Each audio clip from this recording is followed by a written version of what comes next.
step. There's always another area to grow. I love that about her story, is that she's always taking another step and another step and another step. And we want to challenge you guys today to take a next step. We want to challenge you today. I want to challenge you today to dig deep and achieve remarkable things. Last week we talked about how we can dig deep and overcome a giant obstacle in our life. And today I want to challenge you to dig deep and accomplish something remarkable in your life. So I'm going to give you the challenge, and the challenge is today, think about one thing, one area that you can accomplish something remarkable in. Maybe you're already doing something remarkable in this area, but you need to take another step to do something even bigger and greater in that area. Maybe it's something you've never done before. Maybe you've always wanted to do this one remarkable thing, but you've never taken the step. Like Rachel said, it's scary to take those next steps. But maybe today you'll have one thing to say, I'm going to take a next step and do this thing in my work, my family, my church, whatever it may be. That's the challenge today. Accomplish remarkable things. And last week, we shared 3 stories. We shared a Waterlife story of Isabel, and we shared a story of a Mount Everest expedition, and we shared a story of Moses, how Moses overcame giant obstacles in the desert with his staff. And today I'm going to share 3 stories as well. We've got Rachel. We shared her story, and I want to share with you a story of a guy who inspires me, blows my mind almost on a monthly basis, and I'm going to share with you some of the things he's done, and then you can guess his name. See if you can guess his name at the end. And this is just a random story of inspiration. I get inspired by people who do great things with their time and with their talents. So this guy, at 24 years old, he started an internet company. And he ran that internet company for a couple years, 4 years. He sold the internet company for $22 million. Actually, by the time he sold it, he was only 25 years old. Imagine 25 years old and having $22 million. I'd just retire right there. I'd be, okay, I'm done. Work's done. I'm going to retire. I can manage this for the rest of my life. But he didn't. He took all his $22 million and he sunk them into another internet company. It's a company called PayPal. You might have used PayPal before. But he took all his millions of dollars, he put it in PayPal, and in 3 years, he turned around and sold that company for $1.5 billion to eBay, who bought the company. Now, he had the majority shareholding in the company, but it was only 17%, so he only made $165 million in 3 years. He was 31 at the time. And right now, he's 2 years younger than I am. And so he took his millions and millions and millions of dollars, and he said, and then it started to get really crazy. Then he started to get really ambitious. This was just a warm-up. He said, and this is where people thought he's gone crazy, the money has gone to his head, he's out of his mind. Because he said, I'm going to take all my money and I'm going to colonize Mars. And people are just like, okay, he's lost his mind. So he took all his money and he went to the Russians. And he said, hey, you guys got some of those extra ICBMs lying around, those intercontinental ballistic missiles. You're not using them for nuclear war. Can I buy a couple of them? And they laughed at him. And they thought he was a joke. And they ended up saying, oh, yeah, you can buy them for this much. And they way overpriced him. He said, that's a ripoff. I'm going to go build my own. And so he decided to build his own rockets. And this is the result. Not so well. Not going so good. Now, there is audio. There's no one on that rocket, right? There's audio. Just wait for it. You hear birds chirping.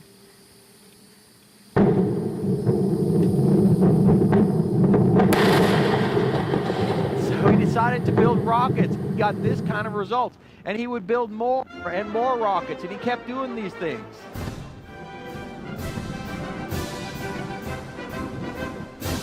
Spending millions and millions and millions of dollars blowing up rockets. And that's him looking at his millions of dollars that is now lying in a smoking rubble on the ground. And every time he would crash a rocket, and there were many of them, he would hold a press conference and say, well, it didn't work out so well. I'm just going to keep trying and keep spending his millions of dollars at this.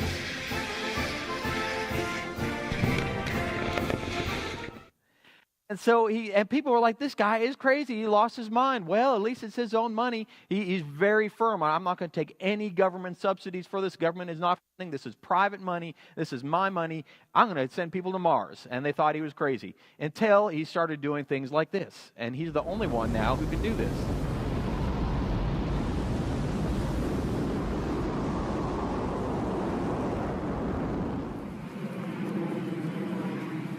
No one's ever done that.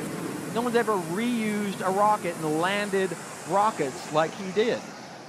And so he developed SpaceX, and right now, this last year, SpaceX flew 16 missions, and what they will do is they will take that rocket, and they will send it into space and deliver their satellite, or send the Dragon capsule to resupply the International Space Station, and they will land the rocket, and you know how long that takes? 9 minutes and 30 seconds.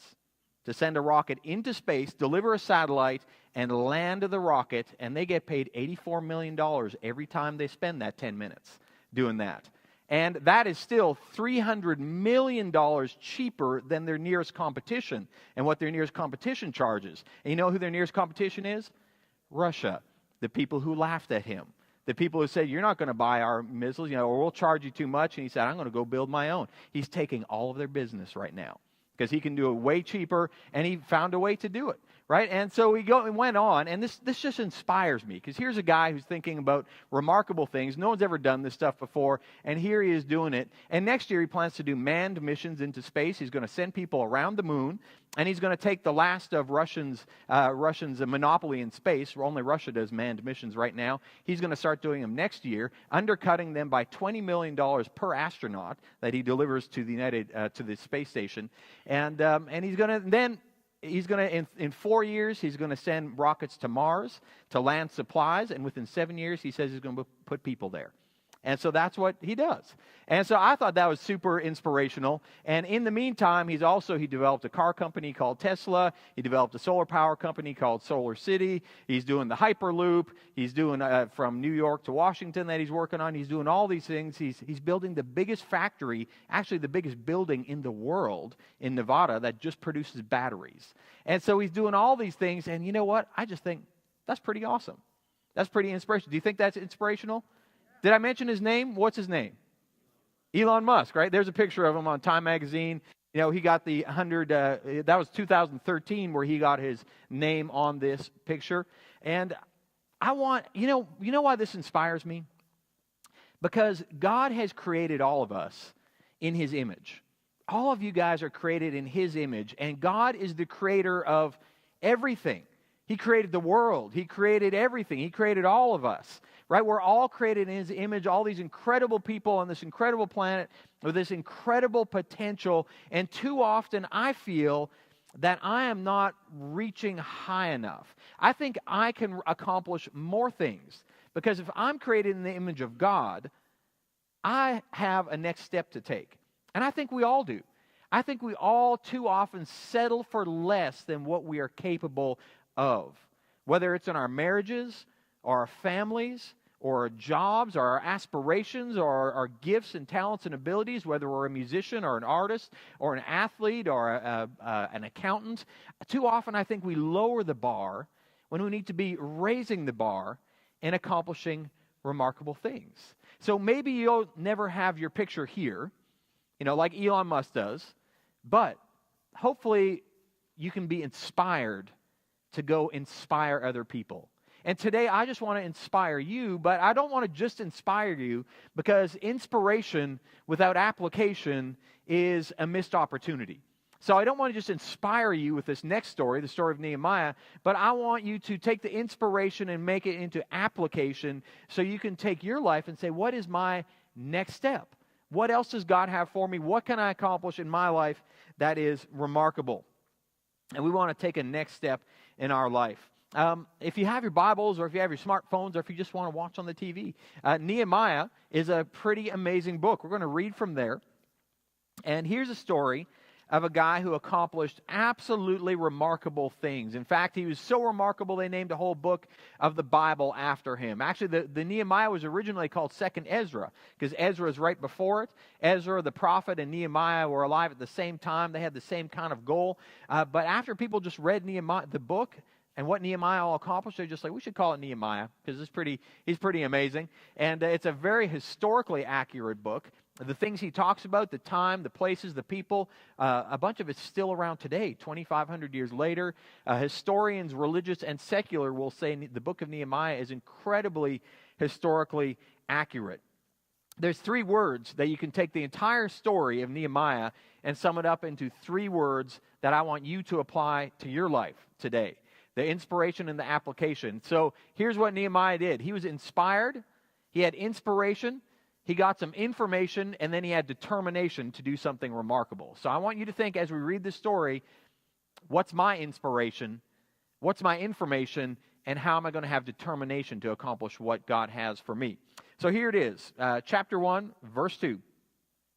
Hanani, one of my brothers, that's a weird name, came from Judah with some other men, and I questioned him about the Jewish remnant that had survived the exile and also about Jerusalem. Now let me tie last week's story into this week's story. Last week it was Moses going from Egypt through the desert into the promised land. And he overcame all these obstacles. He got into the promised land and he established a city. The Israelites established a city called Jerusalem, and they built a great temple there. King Solomon built that awesome temple in Jerusalem. Jerusalem walls, everything was looking great. It was all looking incredible until the Babylonians came.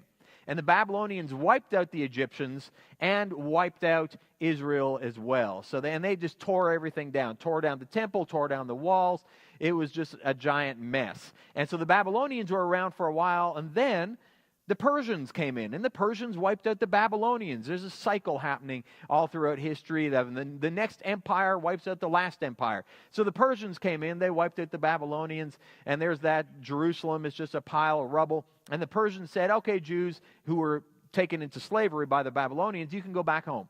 And so they went back home, and Ezra rebuilt the temple, which is awesome, and no walls were built. In fact, no houses were built. It was just the temple surrounded by rubble. And so they said to me, back to chapter 1, verse 3, they said to me, well, those who survived the exile are back in the province, are in great trouble and disgrace. The wall of Jerusalem is broken down and its gates have been burned with fire. When I heard these things, this is Nehemiah, when I heard these things, I sat down and wept. For some days I mourned and fasted and prayed before the God of heaven. And then I said, and he says this prayer, and you can tell he is passionate about this. This is where his inspiration is coming from.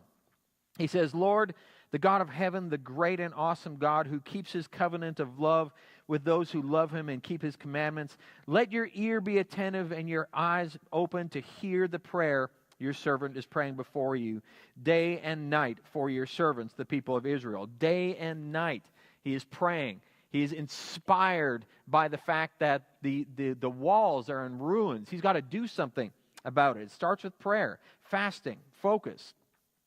He says, I confess the sins we Israelites, including myself and my father's family, have committed against you. We have acted wickedly. He takes responsibility for his part. He says, I just confess. I'm humbling myself before you, God. He says, we have not obeyed the commands, the decrees, and the laws you've given your servant Moses. Remember the instruction you gave your servant Moses, saying that if you are unfaithful, I will scatter you among the nations. But if you return to me and obey my commands, then even your exiled people who are at the furthest horizons, I will gather them from there and bring them to the place I have chosen as a dwelling for my name. So exactly everything that God had predicted had happened, and now Nehemiah is saying, we're coming back, God. Bring us back like you promised. They are your servants and your people who you redeemed by your great strength and your mighty hand. Lord, let your ear be attentive to the prayer of this your servant and to the prayer of your servants who delight in revering your name. Give your servant success today by granting him favor in the presence of this man. And he says, I was the cupbearer to the king. So that's the inspiration. He's passionate before God. He's inspired to do something, and he's starting to come up with a plan. But it can't just stop with inspiration. Next is the information. He's got to get some information going on. In chapter 2, verse 1 to 6, talk about that. In the month of Nisan, in the 20th year of Artaxerxes, When wine was brought before him, I took the wine and gave it to the king. I had not been sad in his presence before, so the king asked, why does your face look so sad? You're not ill. This can be nothing but sadness of heart.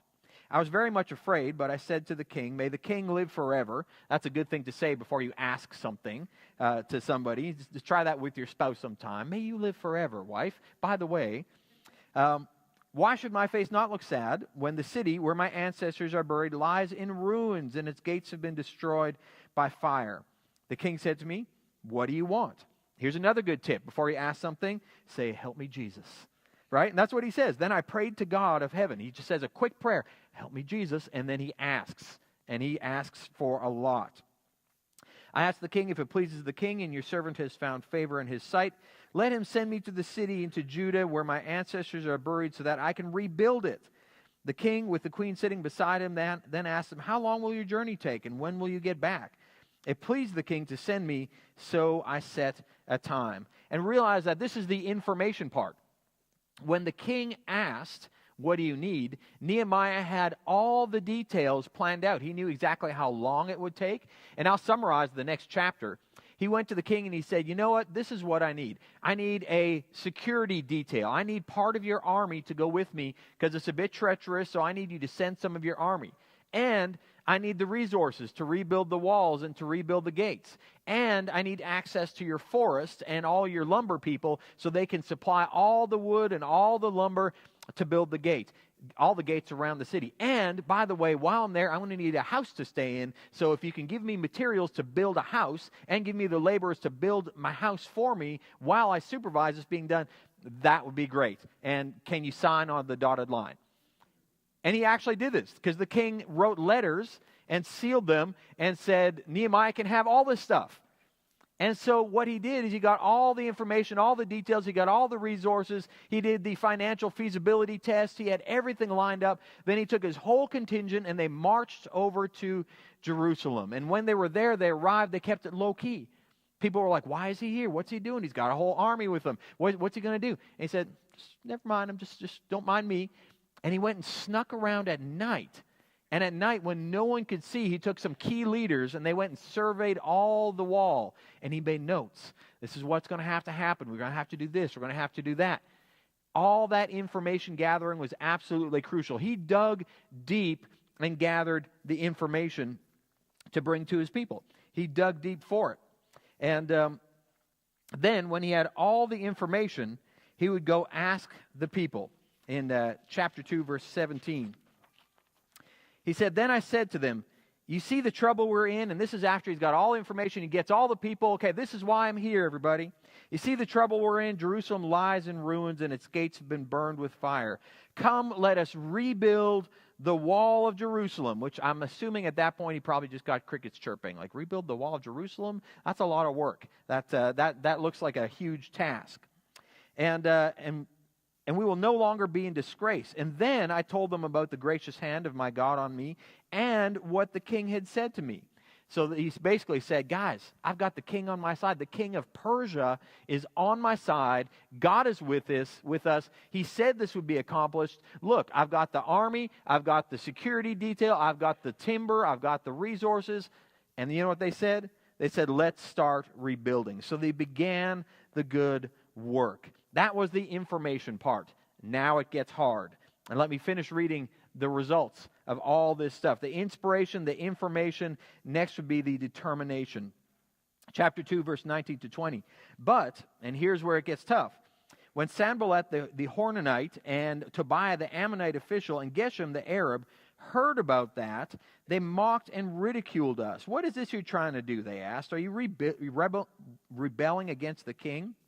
And I answered them by saying, the God of heaven will give us success. I love this. He's already spoke success into existence. We're going to have success. And by the way, we, his servants, will start rebuilding. But as for you, you will have no share in Jerusalem or any of its claim or historic right to it. So he takes his enemies and he kind of sets a precedent for them right there. And these enemies, they continue on and harass him as they're trying to rebuild this wall. They would say, what are those feeble Jews doing? Tobiah had this incredible insult. He said, even a fox climbing on your wall would break down your wall. I guess that was like really throwing down the insult back in those days. It doesn't sound too serious for me. But so Nehemiah 4 verse 6 says, so we rebuilt the wall till all of it reached half its height. For the people worked with all their heart. So they're halfway there. They're getting there. It's actually getting done. But have you ever noticed when you set yourself to do a task, sometimes starting it is easier than finishing it? Does anybody have that problem?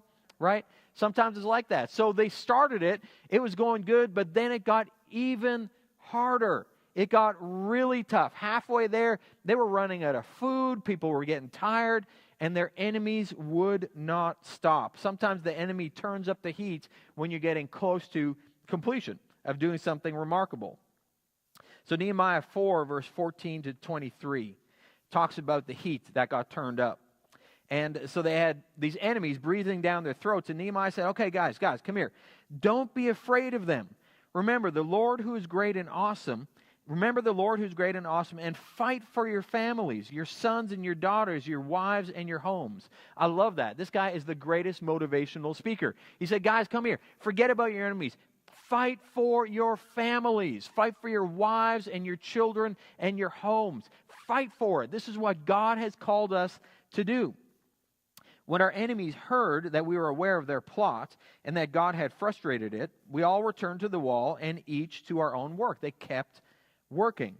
From that day on, half of my men did their work, while the other half were equipped with spears and shields and bows and armor.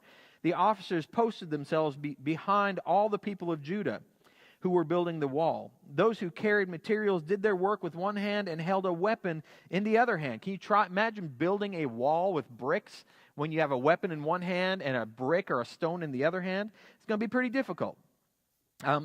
Each of the builders wore a sword at his side when he worked. Goes on in verse 21. So we continued the work with half the men holding spears from the first light of dawn until the stars came out. They worked from the beginning of the morning until the middle of the night. At that time I also said to the people, have every man and his helper stay inside Jerusalem at night so they can serve as guards by night and workers by day. So they didn't work just from sun up to sundown. After the sun went down, they were guards. And then in the morning, they went back to building the wall. Talk about determination. This is the determination part. It goes on to say, neither I nor my brothers or my men nor the guards even took off our clothes. Each of us had his weapon even when we went for water. These guys worked so hard they didn't even change their clothes. Right? That's how hard they worked. And I'm saying all this to tell you that determination and digging deep is what it takes to accomplish incredible things. They dug deep. I mean, you can't dig any deeper than that. You can't have any more adversaries than that. I mean, it was intense.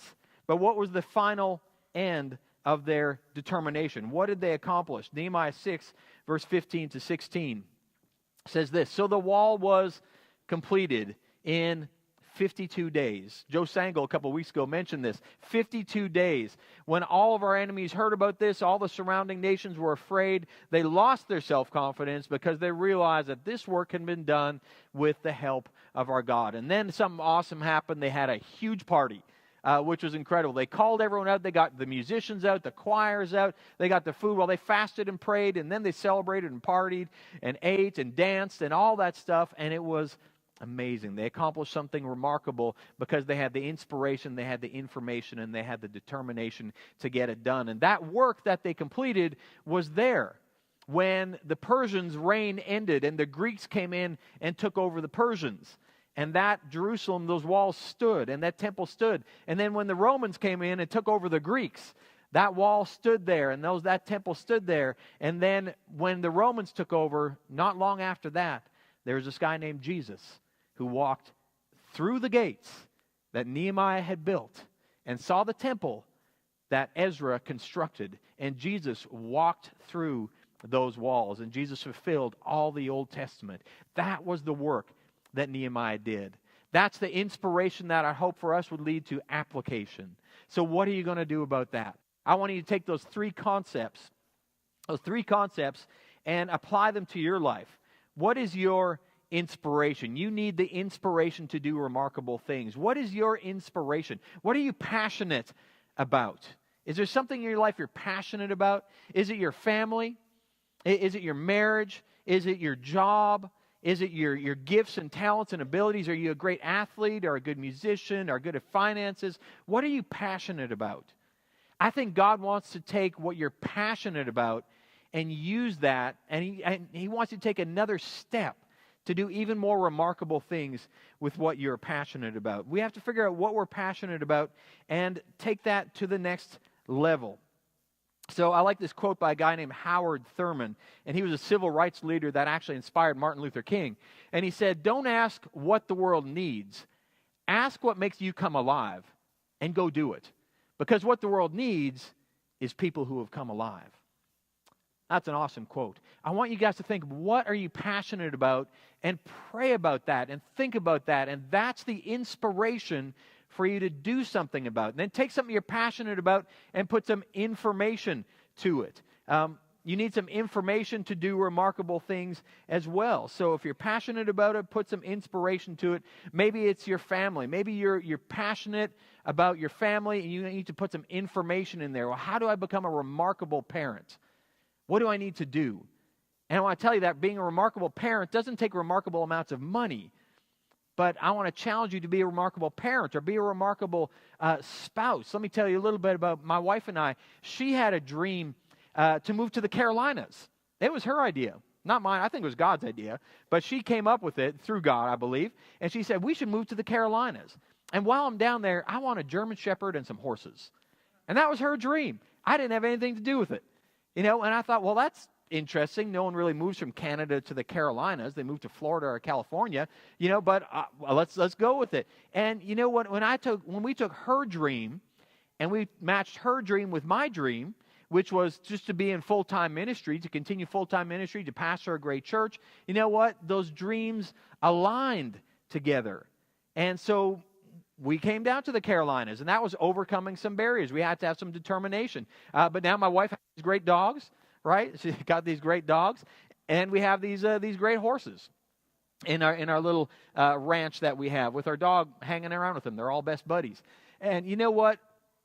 We took the inspiration, we put some information to it, and it took a lot of information, and we added some determination to that, and we could achieve our dreams and achieve something remarkable for us. But our next step is still ahead of us. There's always more things. There's always more areas to grow. I want to ask you guys, what's your dream? How are you going to do something remarkable in your life? Just think about what God has gifted you with, what you're passionate about, and turn that into something remarkable. And, it doesn't have to be some huge, doesn't have to be some big spiritual thing. You don't have to be a pastor or go into full-time missions. Colossians 2:23 actually says this, whatever you do, work at it with all your heart as working for the Lord. So I believe that God is proud of us when we just take what we're doing and do it to the best of our ability. And two more things from Nehemiah. He knew what to say yes to, and he knew what to say no to. He said yes to the right things, and he said no to the wrong things. He said yes to a big God vision in his life, and he said no to the critics. I encourage you to do the same. Say yes to the big God vision, even though you've never done it before, even though it's a scary step. Say yes to that vision. Look for the information, right? You gotta find the information. You got to take one step at a time. But say no to the critics. Don't follow pessimists. Follow optimists. The reason people are always putting people down is because they want to drag them down to their level so they can hang out with them down here where they're doing nothing but being pessimistic. Be an optimist because God has created us and He's the creator of the universe. And I'm going to give you this is my last challenge. Think of one thing. What's one thing that you do that is remarkable, and how are you going to dig deeper to fulfill that dream? That's my challenge I want you to pray about in just a second, but I want to make you a promise that if you're doing that in your life, you can know that Waterlife Church, we are doing that as a church. We are taking next steps as a church to do remarkable things. And I believe that this being here at the Civic Center, this was a huge step of faith. Everyone said the Civic Center is too big. But you know what? Now our kids area is too small. We don't have room for all our kids. There's probably 150, 160 kids up there today. We've run out of room for them. We took a big step and say we are going to buy that building. And I'm telling you, it's not the old Belk building anymore. It's the new Waterlife building, right? That's what it is. And I'm telling you, we are taking a step to do remarkable things in our county because we don't want to just build a building. We don't want to just build a church building. We want to build a community. We want to build up Caldwell County. That's what we're really trying to do. We're not trying to build a building. We're trying to build a community. We're trying to build a county. And we're going to do things that are different in our church. And it's a scary step because there's all kinds of people who do things the same. And let me tell you, we have some great, awesome churches in our county. I am friends with so many pastors who run awesome traditional churches that are making a huge difference in our neighborhood. And I have the utmost respect for them. But Waterlife is not one of those churches. Well, and it isn't. I respect what they do, and they're making a big impact. But we're not building this church for the 35,000 people in our county that are in traditional churches. We don't want them to change churches. You know, if there's 35,000 people in our community today in traditional churches, that's awesome. But there's 50,000 people today who are not in a church. 50,000 people. And we're building a church for them. We want them to be in church. And in order for that to happen, we got to do something a little different. So I'm telling you what, I love to step out of my comfort zone and do remarkable things. It's scary, like Rachel said. It takes a lot of, it takes some inspiration. It takes information. And let me tell you, in 2018, we are going to need a lot of determination because that building is going to be transformed from something that was old and hopeless to something that is new, alive, and a light for our community. And that's going to all happen. But I'll tell you what, it's a Nehemiah moment for us. It's a moment where everyone's all in. When they built that wall, it was the men, the women, the children, the daughters. It mentions the daughters in particular, how they would help build the wall. Everyone was all in when they built that wall and they accomplished something remarkable. And we're going to need that in 2018. We all need that for our own lives. And I promise you, we're doing that as a church. So let's go do it. Dig deep and accomplish remarkable things. Let's pray and take that one thing that you have and lift it up to God today. God, I want to thank you for this morning and just that incredible inspiration of Nehemiah, who accomplished remarkable things, but he didn't do it just by accident. He had the inspiration from you. He prayed it through. He fasted. He took it seriously. He gathered up the information. He dug deep to do the work, to make it all fit. And then they had endless determination. And sometimes they felt like giving up. Often they felt like giving up. But they kept going and they accomplished the remarkable things of building that wall. Lord, I just pray that for each one of us. First of all, in our own personal lives.